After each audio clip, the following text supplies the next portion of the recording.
Baik, kita mulai. Bismillahirrahmanirrahim. Assalamualaikum warahmatullahi wabarakatuh.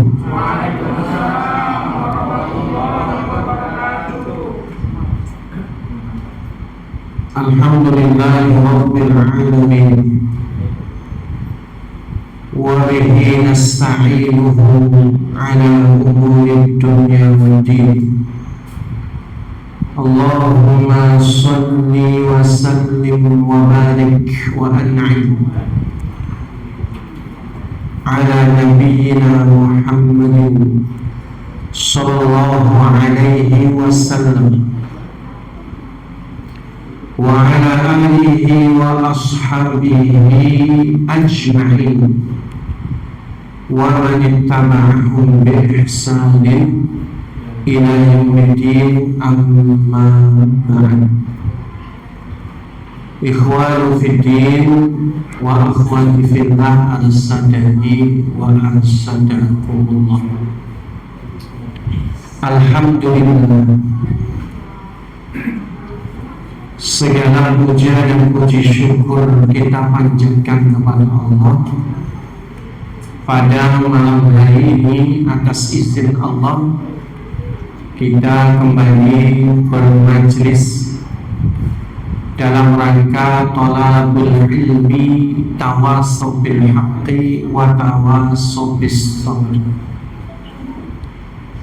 Tema kita pada kesempatan kali ini, masuk Islamnya sang pembawa kemenangan Islam.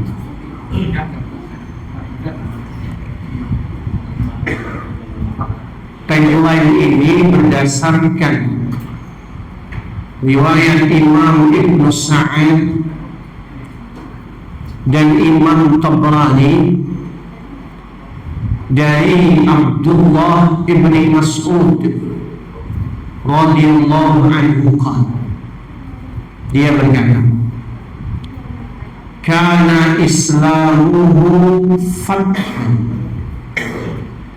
wa kanat hijratuhu nasran wa kanat imaratuhu rahmah wa man yastati'u an yusalliya bil bait hatta aslama Umar ibn Khattab. Jadi Imam Ibnu Mas'ud mengatakan kanal islamu fathan, adalah keislamannya itu kemenangan, hijrahnya pertolongan, sedangkan pemerintahannya itu adalah rahmat.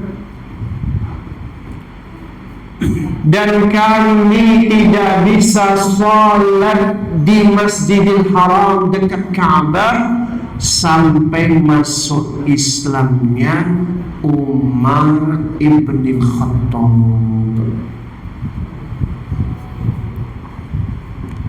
Jadi masuk Islamnya sang pembawa kemenangan ini adalah figur yang sangat menonjol.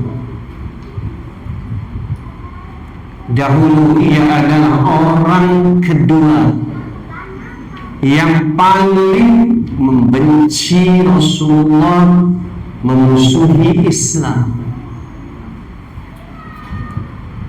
Tetapi Allah memang membolak-balikkan hati manusia dari orang yang sangat keras di zaman jahiliyah menjadi orang yang paling teguh di atas kebenaran.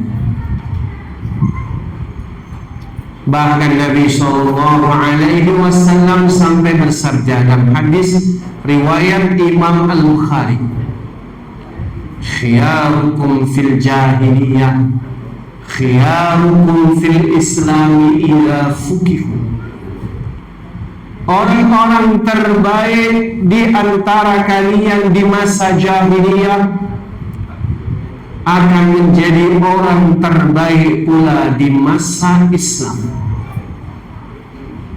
jika mereka paham ilmu agama. Makanya Bapak Ibu, inilah sosok yang sedang kita bahas, Umar bin Al-Khattab radhiyallahu anhu.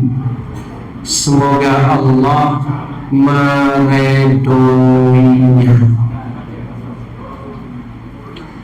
Namanya adalah Umar bin Al-Khattab bin Nufail bin Abdul Uzza bin Rabbah bin Qurt bin Razah bin Adi bin Ka'ab bin Lu'ay, atau disingkat dengan Umar bin Al-Khattab. Ada alnya ya Pak. Umar bin Al-Khattab Al-Adawi. Kenapa Al-Adawi? Dia dari bangsa Adi. Kepala sukunya Mas Adi. Masya Allah.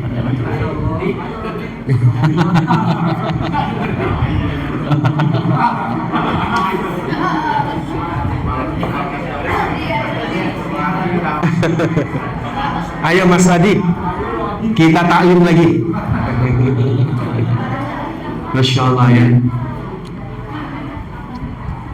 Jadi maknanya bahwasanya Umar ibn Khattab itu bertemu nasabnya dengan nasab Nabi di Ka'ab bin Lu'ay. Ka'ab bin Lu'ay itu berarti Abdul Muttalib bin Hashim bin Abdi Manaf bin Qusay bin Kilab bin Murrah bin Ka'ab, kakek yang ketujuh. Jadi ketemu nasabnya dengan Nabi di kakek yang ketujuh. Kita mah nggak tahu tuh kakek yang ketujuh siapa namanya.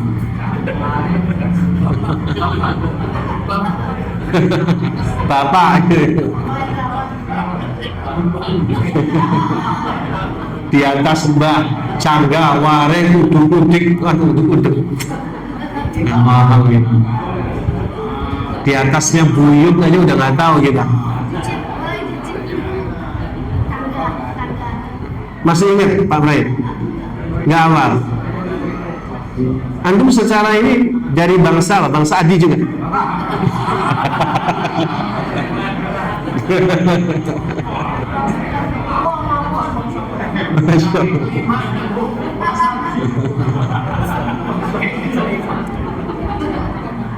Nah, jadi ketemu sampai kakek yang ketujuh. Allah Akbar.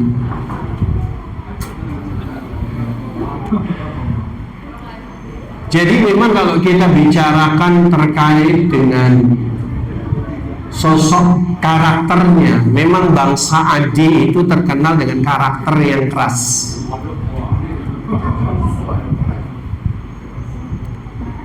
Kenapa bisa terkenal keras? Karena memang mereka rata-rata itu kerjaannya adalah penggembala onta.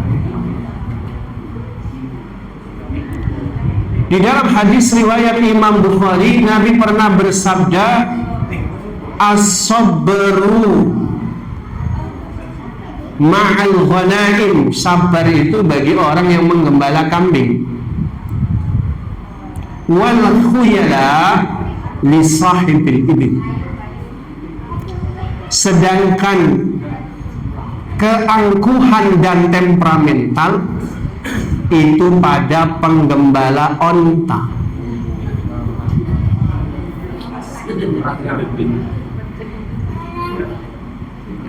Kenapa menggembala onta itu menjadikan wataknya penggembala jadi keras? Karena onta itu karakternya temperamen. Onta itu dikatakan dalam lisanul Arab an-naqatul ghudud. Onta itu pemarah. Jangan dilanjutin nih, nanti bisa geger yang di belakang. An-naqatul ghudub wal mar'atul ghudubah. Dalam pepatah Arab, sebagaimana onta pemarah, wanita juga petubuh. Yang ngomong bapak, Bu.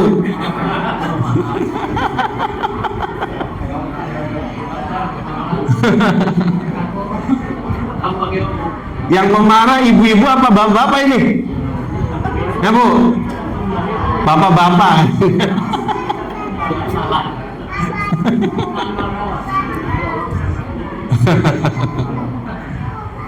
Jadi memang konteksnya memang seperti itu. Onta itu godub. Godub itu dari kata godop. Godop itu marah. Kalau godub berarti pemarah. Jadi onta itu pemarah. Makanya si penggembala onta harus lebih marah lagi. Keras lawan keras. Kalau yang menggembala onta tipikalnya adalah soft spoken, ngomongnya lembut, onta sini ya, nggak bisa. Siap-siap ontanya kabur. Nah, seorang Umar ibn Khattab itu dia hidup menggembala onta dari kecil. Makanya karakternya keras, pemarah, temperamental, tegas, dan pemberani otomatis. Makanya seorang Umar itu julukannya adalah Sayyidus Sahara atau apa namanya kalimatnya, Asadus Sahara, singa padang pasir. Kalau kemarin kita membahas tentang Hamzah itu Asadullah wa Rasulihi, itu Hamzah menyematkan dirinya ingin menjadi pembela Allah dan Rasul, maka dia ingin disebut sebagai Asadullahi wa Rasulihi.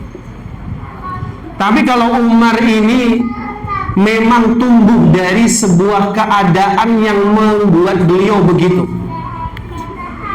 Itu namanya given. Given itu sudah pemberian. Dari kecil memang dijuluki singa padang pasir. Kenapa? Karena dia dalam min asadis sura'ah, termasuk pegulat tanpa tanding. Jadi nggak ada yang bisa ngelawan Umar di dalam bergulat. Bergulat itu sebuah olahraga sekaligus ketangkasan yang populer di Arabia, dan termasuk diantaranya adalah di wilayah Asia bagian tengah dan bagian utara, Asia Selatan. Termasuk yang sekarang lagi rame itu pengembangan daripada keterampilan bergulat, MMA, UFC, itu termasuk tuh. Itu as-sura'ah itu pegulat yang memang luar biasa. Kerjaannya apa? Kuncian dan bantingan. Nah, seorang Umar bin Khattab itu dia min asadis sura'ah, termasuk pegulat tanpa tanding, gak ada lawan, nggak ada yang main.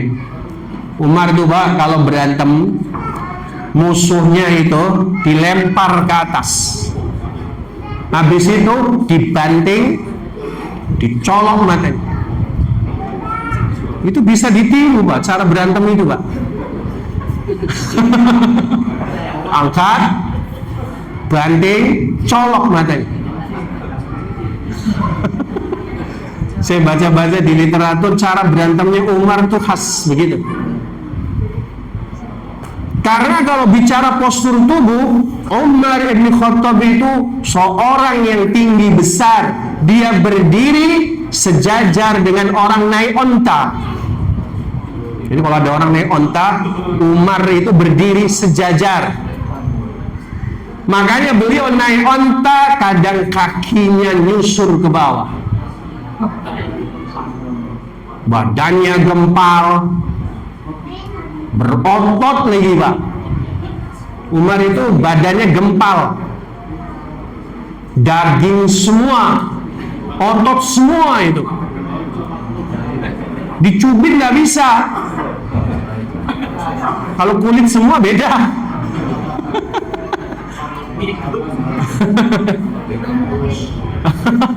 Nggak bisa dicubit ya, atos, ras.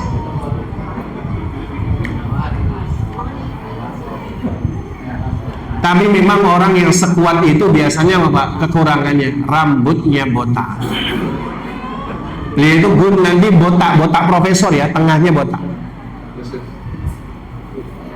Karena apa? Secara fisik begitu kuat. Makanya di zaman jahiliyah dia adalah orang yang tidak ada bandingannya, nggak ada yang berani lawan dia. Udah, orang lewat jalan nggak minggir berarti nantang, udah gitu aja.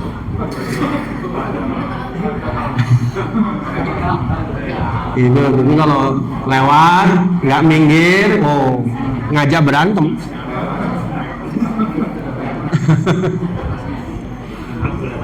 Ini dalam pembahasan asy-syaja'ah wal jar'ah, karakteristik tentang keberanian dan keperwiraan.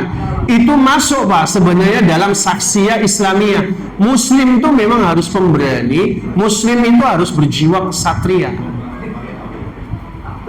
Makanya kalau kita bicara adab, kalau kita berpapasan dengan orang kafir, nggak boleh kita minggir. Dia nggak minggir, nantang. Kalau berani, orang wani. Jangan beraninya sama ibu ya Bu ya. Kalau ibu diberantemin, marah-marah. Nah kalau sama orang kafir, ciut. Saya dapat masukan, Ustaz, suami saya itu cuma berani sama saya, sama ibu bapaknya nggak berani, sama temennya nggak berani, dicubit juga pulang dia Pak Ustaz. Tapi kalau sama saya marah-marah, nantang terus. Ini kebalik ya. Orang beriman tuh harusnya kuat, berani kepada orang kafir. Tapi kalau sama istri lembut, ngalah, siap salah.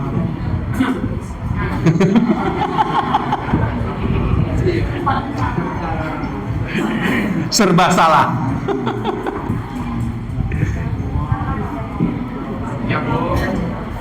Nah, makanya di fase jahiliyah Umar tumbuh menjadi orang yang sangat temperamental, mengenal perkara itu hitam dan putih. Dia menganggap Nabi itu adalah pemecah belah umat. Karena dia saat itu cuma paham tradisi Arab, kerukunan bangsa Quraisy itu nomor satu sakral. Siapa yang mengganggu berarti pemecah belah bangsa. Nabi ditetapkan pada dia musuh pemecah belah bangsa, musuhnya. Jadi sebenarnya karakteristik Umar sejak dari jahiliyah itu luar biasa. Dia membela kebenaran. Ini titik yang nanti menjadi masuk Islamnya dia. Makanya setelah masuk Islam, dia berubah menjadi orang yang hebat. Karena apa? Karena dari nuraninya dia membela kebenaran. Cuma karena dia belum paham aja, belum sampai padanya hidayah Allah. Hijrah itu bertahap. Hidayah masuk Islamnya itu bertahap, bukan sekonyong-konyong dengerin ayat, enggak. Beliau itu sudah berbulan-bulan, bertahun-tahun hidayah itu sudah ada. Allah sudah banyak memperdengarkan padanya kebenaran Islam. Cuma lagi-lagi dia belum dapat hidayah. Gitu aja. Belum dapat kunci dia kemudian masuk ke dalam agama Islam. Suatu malam ia pergi ke Ka'bah melihat Rasulullah sedang membaca surah Al-Haqqah di dalam salat malamnya. Disclaimer ya, kita pernah membahas ketika hijrah Habasah pertama, orang Quraisy suka nyuri dengar bacaan sholatnya Nabi kan. Umar itu termasuk yang nggak bisa ketinggalan bacaan Quran Nabi. Maka ketika beliau melihat Rasulullah sholat membaca surat Al-Haqqah, betapa takjubnya dia dengan keindahan Quran surah Al-Haqqah. Nah, Bapak nggak tahu keindahan surat Al-Haqqah. Juz berapa, Pak? Al-Haqqah juz berapa, Pak? Lah, juznya aja nggak tahu. Aduh, juz 29. Juz 29. Itu luar biasa ayat itu. Maka ketika Nabi Shallallahu Alaihi Wasallam membaca itu, saking kagumnya dia dengan Quran, dia berkata, "Ai fi nafsi hada wallahi syair kama qalat si Quraisy." Di dalam hatinya Umar dia berkata, ini hebat ini apa yang dia baca. Ini syair. Sebagaimana yang dikatakan orang Quraisy. Yang lucunya, yang luar biasanya, tepat begitu hatinya dia berkata begitu, Nabi membaca surat Al-Haqqah ini di ayat 39-40. Innahu laqawlu rasulin karim wa ma huwa biqawli sya'irin qalilan ma tu'minun. Sesungguhnya Al-Quran itu benar-benar wahyu yang Allah turunkan kepada Rasul yang mulia. Al-Quran bukanlah perkataan penyair, sedikit sekali kalian beriman kepadanya. Umar kaget loh, saya baru terbetik dalam hati dijawab sama Quran. Maka dia katakan, qultu kahin, aku berkata, oh inilah dukun, sihir, tukang tenun. Maka kemudian Allah jawab, Nabi membaca di dalam ayat 41-42, wala biqauli kahinin qalilan ma tadhakkarun, tanzilun min rabbil alamin. Dan bukan pula perkataan tukang tenun dukun, sedikit sekali kalian mengambil pelajaran darinya. Ia adalah wahyu yang diturunkan dari Rabb semesta alam. Sampai akhir surat, Umar setia mendengarnya. Allah. Jadi sudah lama Umar itu kagum-kagum dengan Islam. Jadi titiknya itu apa? Masih di dalam dia membela, menjunjung tinggi namanya persatuan bangsa Quraisy. Itu yang dia perjuangkan. Sampai kemudian saking marahnya dia dengan Nabi Muhammad SAW, suatu ketika dia keluar dari rumahnya berniat membunuh Nabi Muhammad. Di perjalanan dia bertemu dengan Nu'aim bin Abdillah. Maka Nu'aim bin Abdillah berkata, mau kemana kau ya Umar? Saya mau membunuh Muhammad. Dia sudah tahu markasnya di mana. Bukan markas dakwah.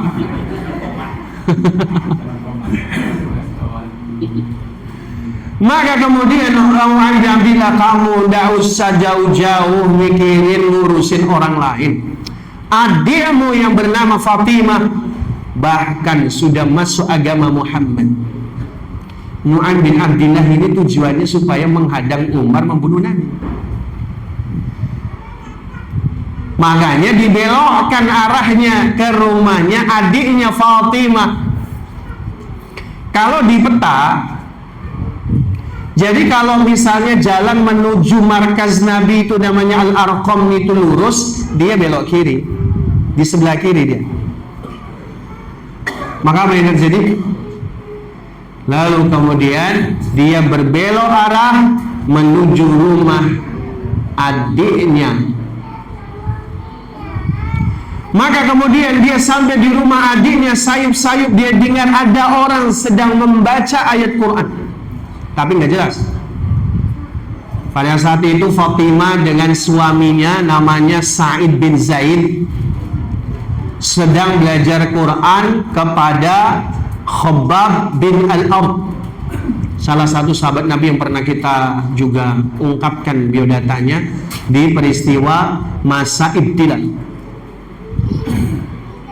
Maka kemudian dia dobrak itu pintu, Khabbab segera sembunyi, Dan Fatimah menyembunyikan bacaan atau sahaf, hambaran ayat Quran yang sedang dipelajari bersama. Maka Umar mengatakan, apakah kamu masuk ke dalam agama Muhammad? Kata Fatimah, benar. Maka kemudian Umar memukul Fatimah. Ini cerita yang sangat masyhur. Hingga kemudian berdarah. Umar menyesal. Kenapa? Karena dia telah memukul adiknya yang dia sayangi. Sehingga apa? Sehingga kemudian Umar menyesal sambil menangis dalam riwayat. Maka kemudian dia minta, saya dengar kamu baca apa tadi? Bolehkah saya membacanya? Maka kata Fatimah, la yamussuha illa al-mutahharun, tidak boleh menyentuhnya kecuali orang yang bersuci. Maka kemudian Umar bersuci, lalu kemudian hendak membaca Al-Quran. Keluarlah Khabbab bin Al-Arad. Kata Khabbab kepada Umar ibn Khattab radhiyallahu ta'ala anhu, ya Umar, berbahagialah. Sesungguhnya aku mendengar Nabi sallallahu alaihi wasallam berdoa, Allahumma a'izzil Islam bi islami hadaini ar-rajulaini ilaika. Ya Allah, muliakan Islam dengan masuk Islamnya antara Umar dan juga Abu Jahal. Masya Allah ya, Allah subhanahu wa ta'ala memberikan satu pengkabulan doa kepada Nabi. Tiap hari Nabi SAW sebelumnya berdoa kepada Allah untuk bisa masuk Islamnya antara dua orang tokoh yang kuat, antara Umar bin Khattab atau Abu Jahal. Maka akhirnya Umar membaca surat Toha. Beliau mengatakan, membaca sampai pada ayat yang ke-14. Innani annallahu la ilaha illa ana fa'budni wa aqimis sholata lidzikri. Sesungguhnya aku ini adalah Allah, tidak ada ilah Tuhan yang berhak disembah selain aku. Maka sembahlah aku dan dirikanlah sholat untuk mengingatku. Qala Umar, ma ahsana hadal kalam wa akramah. Dia katakan, alangkah indah dan mulianya kalam ini, tunjukkan kepadaku di mana Muhammad berada saat ini. Maka sebagaimana disebutkan dalam sejarah, akhirnya ditunjukkanlah alamat Umar ibn Khattab, markas daripada Nabi SAW. Nabi berada di markas.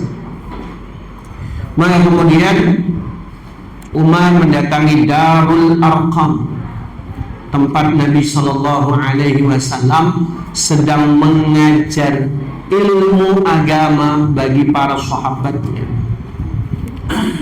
Hingga kemudian orang-orang sudah mulai gaduh melihat Umar ibn Khattab datang dalam keadaan masih membawa pedang.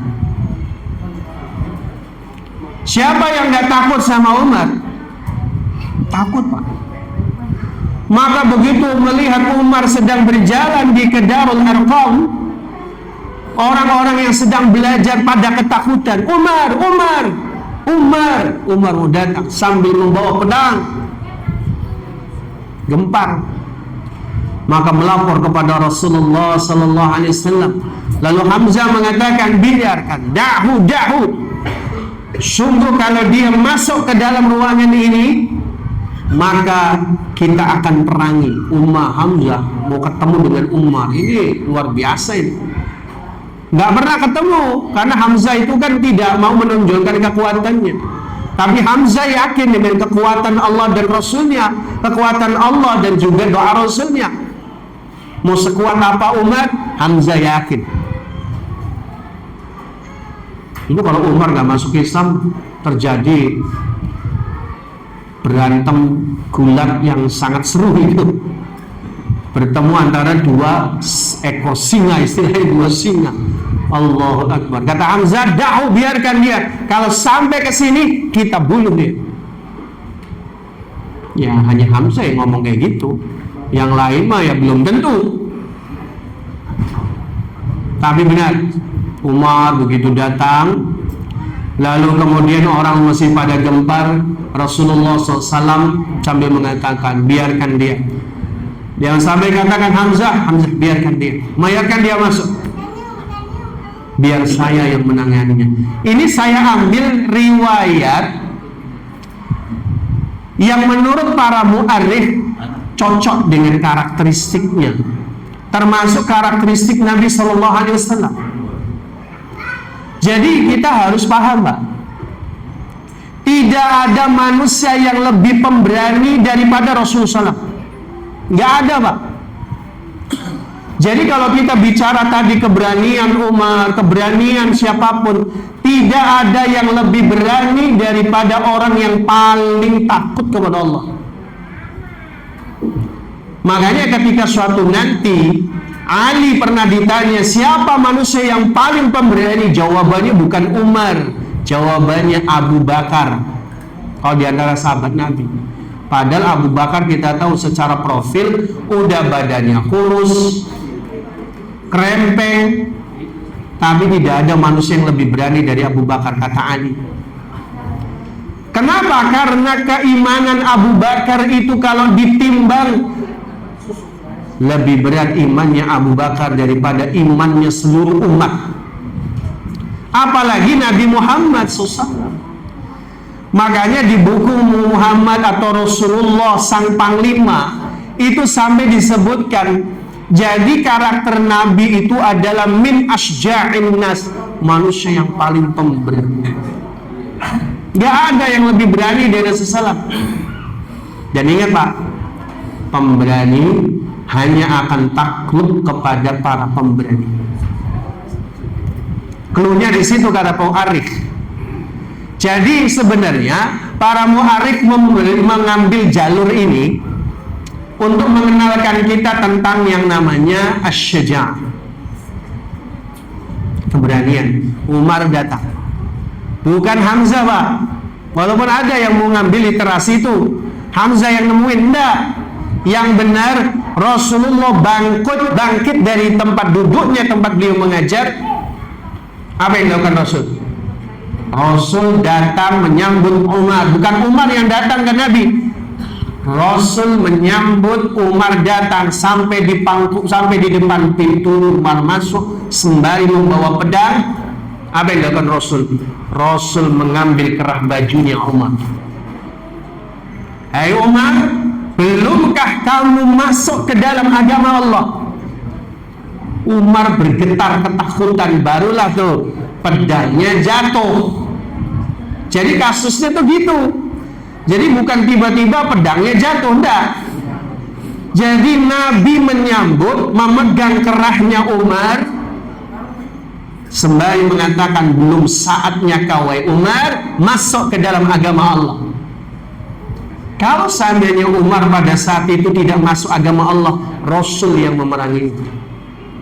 Kajiannya begitu, Pak. Jadi Nabi SAW memang dalam seumur hidupnya hanya membunuh satu kali. Tapi kalau bicara siapa yang paling pemberani, Rasulullah SAW. Nggak ada orang kedua, Pak. Kenapa, Pak? Dekingannya, Pak.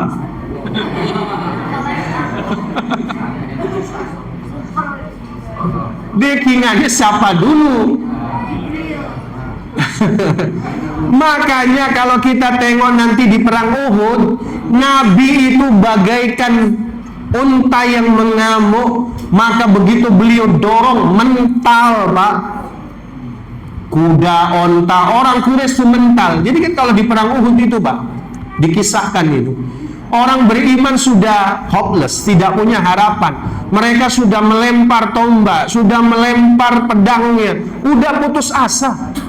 Nabi sebagai pemimpin harus menyelamatkan umatnya. Apa yang dilakukan Nabi? Nabi membelah pasukan dari belakang ke tengah untuk menjemput umat Islam masuk ke tebing-tebing Uhud sendirian, Pak. Dan yang terjadi dalam sejarah disebutkan Nabi itu ngamuk, mental semua tuh dekingannya. Allah, kekuatan yang tak terbatas. Malaikat Jibril on the way, tinggal Nabi suruh mental, ya mental tuh. Jadi kalau ada orang punya ilmu rawa rontek pakai jin ya, mental itu bisa Pak, bisa saja pakai jin bisa, tapi kan melawan hukum Allah. Tapi nggak ada apa-apanya kalau backingannya Allah, udah kelar itu semua. Makanya Umar itu begitu dipegang kerah bajunya dan Nabi katakan belum saatnya kau masuk agama Allah ya Ibn al-Khattab, bergetar takut Umar. Lalu dia mengatakan asyhadu an la ilaha illallah wa asyhadu anna Muhammad Rasulullah. Saya sangat tertarik ketika mengkaji ini karena ulasannya para ulama ini yang cocok. Pemberani singa hanya bisa ditaklukkan dengan yang lebih berani lagi. Dan sumber keberanian itu adalah ketakutan kepada Allah. Karena orang yang takut kepada Allah, dia tidak punya ruang di hatinya takut kepada manusia, Pak. Karena di hatinya sudah penuh takut sama Allah, hingga Allah tidak sisakan rasa takut kepada manusia. Hukumnya dibalik, mafhum mukhalafahnya, jika kita masih takut manusia, dipertanyakan takut kepada Allah-Nya. Berarti masih ada ruang, rasa takut kita kepada Allah kurang. Makanya Abu A'la Al-Maududi di dalam kitab Mabadi'ul Islam, beliau mengatakan bagaimana seseorang beriman punya karakteristik. Mereka tidak punya rasa takut kepada siapapun kecuali sama Allah. Kecuali karena dua hal. Pertama, apa Pak? Mahabbatu nafsihi wa mahabbatu ahlihi wa malihi asyaddu min mahabbatillah. Indikasinya pertama, cintanya kepada dirinya, cintanya kepada keluarganya, cintanya pada hartanya lebih daripada cinta kepada Allah. Sehingga apa Pak? Takut mati. Takut mati. Yang kedua, ini problem akidah. Kata beliau, siapa yang dia takut kepada selain Allah, maka dia masih meyakini ada zat selain Allah yang bisa menghidupkan dan mematikan. Padahal zat yang menghidupkan dan mematikan itu Allah. Tidak ada yang lain, Pak. Tidak ada siapapun, bangsa manusia, jin, malaikat yang bisa mematikan kita tuh nggak ada, kecuali atas izin Allah. Kuncinya di situ. Makanya ada orang yang berperang di jalan Allah berpuluh-puluh tahun seperti Khalid bin Al-Walid, memimpin ratusan perang yang tidak mati-mati di medan perang. Wafatnya Khalid itu di mana, Pak? Di ranjang. Sakit, bukan karena sakit perang, sakit biasa. Dan sebagaimana ada orang yang kemudian jauh dari medan perang, uang banyak, keluarga banyak, tapi tak sanggup lari dari kematian. Kalau Allah sudah menentukan, gitu Pak. Jadi kekuatan orang beriman itu dekingannya sudah bukan siapa saja, dekingannya Allah udah. Ini faidah dalam kisah Umar bin Khattab yang paling urgent, as-saja'ah wal jar'ah. Makanya sebenarnya gini Pak, anak-anak kita itu jangan dipupuk lah, dididik jangan kayak melempem sandwich, digentak dikit, dibentak dikit, nangis. Harus kuat anak kita ini. Harus menularkan keberanian seorang muslim. Bukan berani sesama muslim, berani kepada orang yang memusuhi Islam. Jadi jangan sampai anak-anak kita dihadang preman nangis. Nah, anak kita harus berani, Pak. Harus mengikuti jejak langkah bapaknya. Kalau dihadang preman, keluarin jurus. Jurus apa, Pak? Waduh, langkah 1000. Ya, ini kita lagi belajar untuk anak laki-laki ya, Pak. Anak perempuan juga sebenarnya hari ini urgent, Pak, dilatih. Karena hari ini juga tetap anak perempuan harus bisa menjaga dirinya, bela diri, bukan untuk menyakiti, tapi benar-benar membela diri keluarganya dan tentu agamanya. Bagi sekalian yang dirahmati Allah Tabaraka wa Ta'ala, Umar bin Khattab itu masuk Islam di urutan, di antara laki-laki urutan 41. Jauh, Pak, Umar bin Khattab itu. Sementara beliau kalau di urutan umat Islam total beliau masuk urutan ke 53 atau 54 dalam riwayat. Ya Allah, jauh. Makanya beliau mengatakan, kemana saja engkau ya Umar? Maka dia berdoa, berjanji untuk mengejar ketertinggalan dia dengan orang-orang beriman yang lain. Umar bin Khattab punya keinginan menjadi orang-orang yang membalas, mengganti keburukan dengan kebaikan.